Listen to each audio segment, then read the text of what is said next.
Okay, you guys. So, Lacey here. Um, you guys said you wanted to get videos weekly, so on the teas.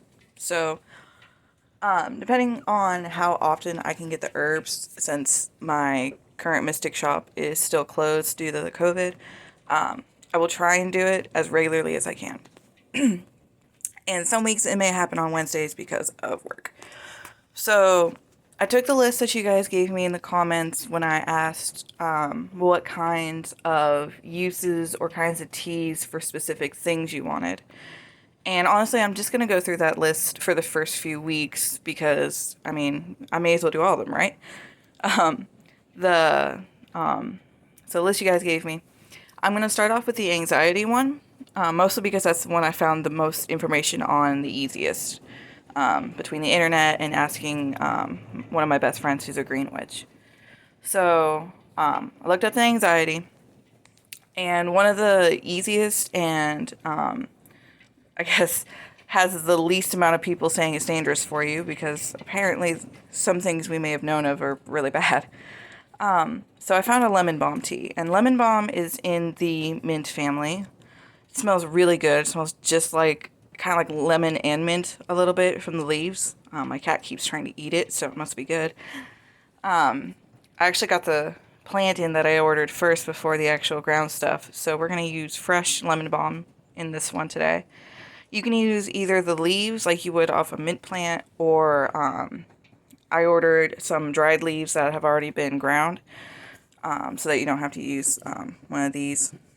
But you still can even if it's ground. And the tea I'd found had only used lemon balm in it, and I don't know how it tastes exactly. So I'm going to make one exactly as just a straight lemon balm tea with just lemon balm leaves, water, and either honey or sugar depending on what you prefer. And I'm also going to do one because I know that usually I don't like the taste of just one thing. So for the other one, I'm going to add some valerian root in there, which is also good for anxiety only if you take it like in a tea for 2 to 3 weeks straight. But it is supposed to help with anxiety, so I figured I'd add it in there since I have it. And again, because I'm not huge on the taste of just one thing, I'm going to add a little bit of black tea into the other one. Since I love black tea so much and really just adds flavor to stuff. So, hot water, obviously, this is already hot. I got it started before I went and got all this stuff done and gathered. If you have them, tea bags that are completely empty, you can buy them super cheap off Etsy, or I got these off Wish way before the COVID thing because I haven't ordered from them since. And, or tea bags like these would come in. If you have let me see if I can find it. If you have one of these work fantastic as well. I choose not to use them with the, like my small, herbs that I have, like mugwort or, sassafras, just because the holes in this, I think, are a little too big for it, and I've had a lot of tea leaves get in my tea. If you don't care about getting tea leaves in your tea, by all means, these are a fantastic multi-use tool to have. Like I said, I don't like getting tea leaves in my tea, so I only use it when I've got, like, big stuff. These are a fabricy mesh. You can either use them once and throw them away, since I have a gazillion. Or, honestly, if you want to wash them, like, in the sink and reuse them, that's totally cool, too, because they've got a drawstring. I'm sorry I'm probably rambling, but I don't know how much y'all know about tea. So, I figured I'll just cover all the bases. If you already know it, by all means, skip ahead. So, first things first, so we're going to use a mortar and pestle. This is my best friend's until I can get my own, but it's wood. It's absolutely fantastic. It sometimes keeps a little bit of the herbs in the bottom, but I kind of like that because then you can just get extra stuff in there. So our mortar and pestle, I'm going to move my cup real quick. Sorry, we're going to learn how to do this video thing as we go because I've never done this before. So get your mortar. For the lemon balm one, for each one I'm only going to use 2 leaves. So I have a big and a small one. And I'm realizing I need 2 hands, sort of. So we're going to try and do this. So it says to chop the leaves. Honestly, probably just like breaking them off into small pieces should work, as long as you can get some of that juice out of it. That way you can actually get the tea. I'm going to put this down for a second.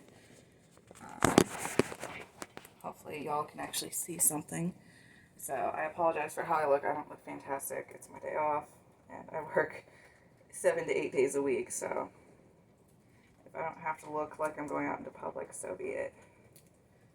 So I'm just going to tear the leaves up. And this should be more than enough for at least a cup of tea. You could probably make 2 teas out of the amount of leaves I have right here, but that's really up to you. And these come off the plant really, really easy as well.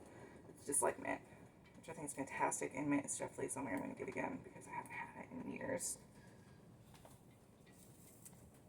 Alright, so we've got our mint in there. Not mint, I'm sorry, lemon balm. I was just talking about mint.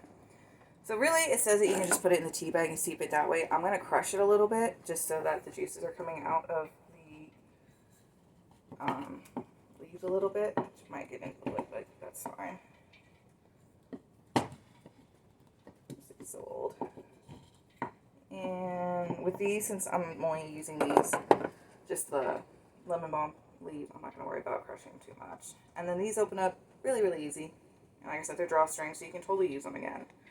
I just apparently didn't realize how many I ordered and got this bag with like a gazillion tea bags in it. And I was like, oh, I'm never going to have to order tea bags again, probably. Unless I like become that tea witch. Scoop all these in here. Yeah, this would definitely be more than enough for a tea. Like like 1 cup of tea. Since I don't have anything else in it, it's not going to take up a whole lot of room in the bag. Although they're not the easiest to get in here, I'm not going to lie. Alright. So that is that one. And then I'm sure there's like a specific way to tie these. I really don't know what it is to keep everything in there. So you just want to tie it off however, you know, you're able to. Oops, that did not work like I wanted to. I forgot there were 2 strings.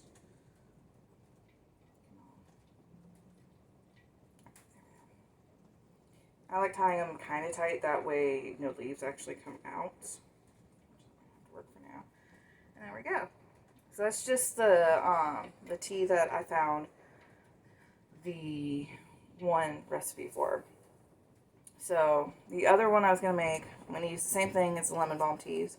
But I'm also going to add a little bit of valerian and black tea in there for flavor. And I'm going to totally be honest, valerian root tastes like the dirt it was grown in. So I'm not, when I say I'm adding it for flavor, I'm really just adding it because I know it's something good and it's going to add to it. And really, if I'm using valerian, I almost always use black tea in it too because of the flavor. It smells so good. It smells like a little bit like mint, but it also smells like those lemon head candies, like I used to get as a kid at Halloween. Those freaking balls of lemon that just completely tear the roof of your mouth apart. That's exactly what it smells like. So valerian doesn't smell that bad. It just tastes like dirt. It really, truly does. So this is the valerian root. It even looks like the dirt it was grown in, so. I love it. It's great, though. It is fantastic for so many things, insomnia included. So, I think I use it sometimes in teas when I make them if I have, like, a cold or something. I'm only going to add, like, 2 or 3 pieces to this. I'm going to be totally honest because I don't want a lot of that flavor. Alright. But yeah, it's great for insomnia. I use it in teas for, like if I've got a cold and I'm mixing it with like mugwort or echinacea. I'll add it in there because it's really good. I can't wait to get some dandelion root as well. Because that is also, mugwort and dandelion are a great tea for when you have a cold. So I'll probably do a video on that, I'm going to be totally honest. I apologize, that sound you probably just heard is my coffee pot. I never knew it made that sound. Alright, so tea bag of black tea. I'm not going to add the whole thing in. If I was making 2 bags of this, like 2 homemade bags of this, I would, but I'm not. So when I use half this, I'll use half of it later at a different point. So that's about half. Actually, I don't really, well, yeah, that's half, that's fine. Kind of tie this back up and save it for later. Alright. So we're going to do the same thing we did with this, just lemon balm, and smush all these bad boys together. It also helps, this mixes the flavor for the valerian root. It kind of breaks it up, and in my opinion makes it so you taste it more. Really doesn't do anything for the black tea, but I just want to make sure I get these leaves kind of pressed. Alright, so got all that ground up. I'm sorry, I can't tell if you guys can see any of what I'm doing. I was expecting to hold the phone the entire time, but I kind of need both hands, and I really didn't realize that, so open this up. Since I have more stuff, I'm trying to make sure it's open completely.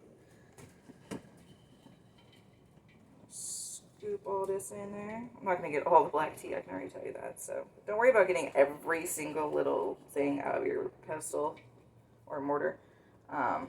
If you can't, I mean, you've got like the majority of it, that's totally fine. And thankfully, this isn't like an exact practice either, because I found some teas that were like, oh, you gotta add this many milligrams and this and this and this. And I was like, I don't have any way to measure this. I'm just gonna kind of roll with it. Just don't use like a crap ton of something. Alright, tie this one off.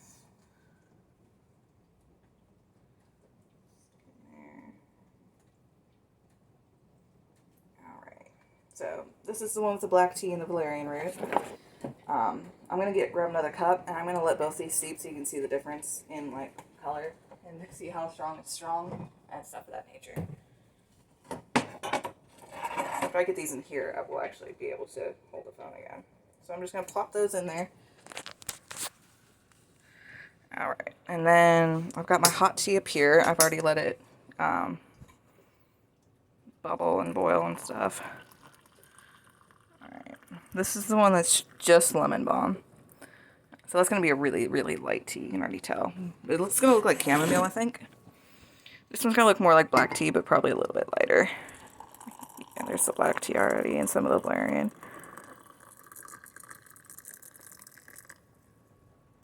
That's about the same. I realize how little water I put in there.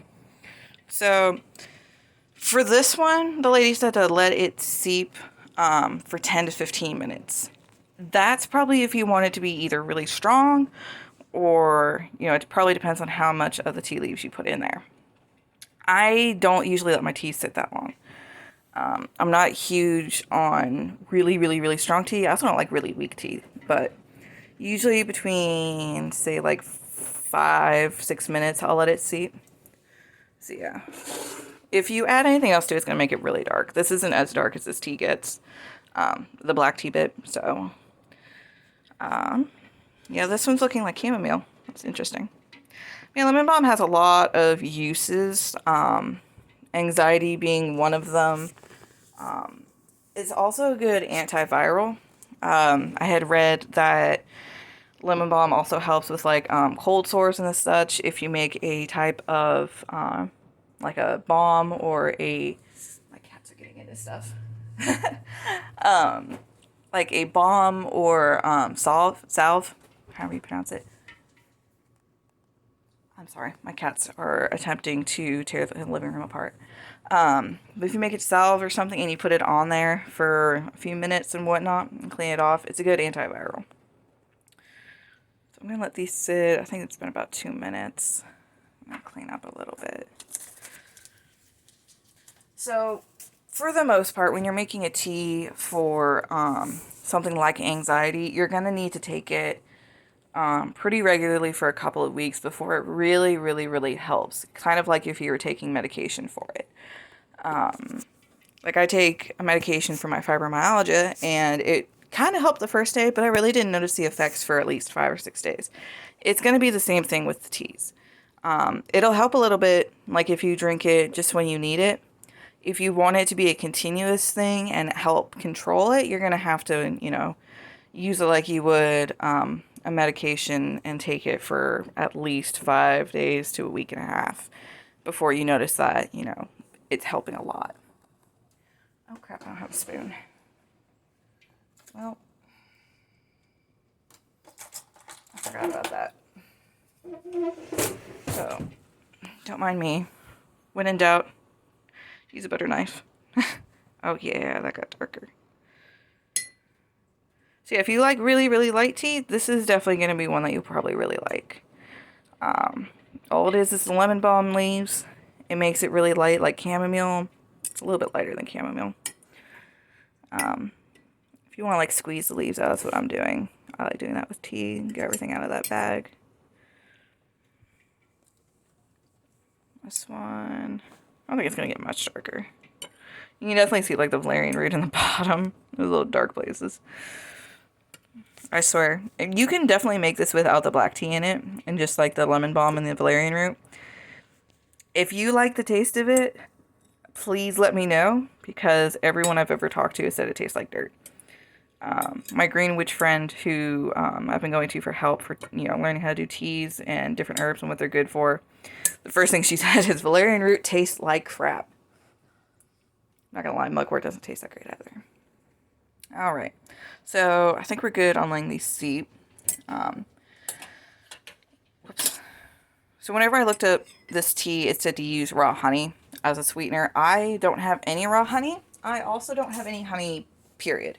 So you can use honey, you can use agave, you can use sugar, which is what I'm going to be doing today because that's all I have in the house.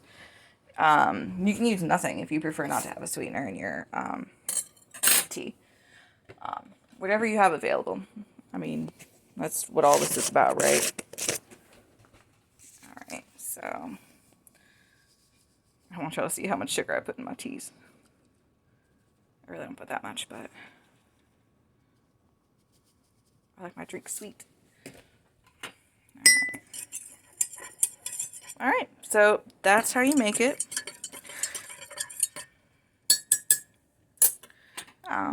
Let me see if they're actually kind of tasty.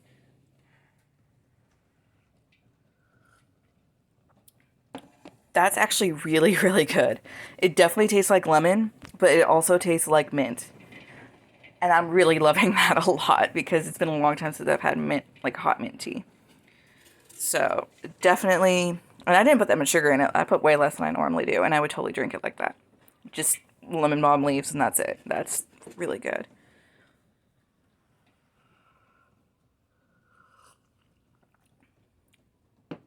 That's also good. It's definitely got the black tea. I can definitely taste the valerian root. It kind of overpowers the lemon balm. So if you don't like the taste of lemon balm, I would definitely add stuff to it. Like valerian root, black tea, maybe even like white tea if you have it, since it's so light. So if you don't like the taste of lemon balm, I would definitely add something like the valerian root in. So that's that, guys. I'm going to go ahead and sign off. I hope you guys liked the video. If you want me to do videos on all of them or some of them, please comment down below. And definitely next week, when I post the next one, let me know if any of y'all tried this tea. And if so, did it help? Did you like it? Is there anything you would change about it? So go ahead, comment below. I hope you guys enjoyed it.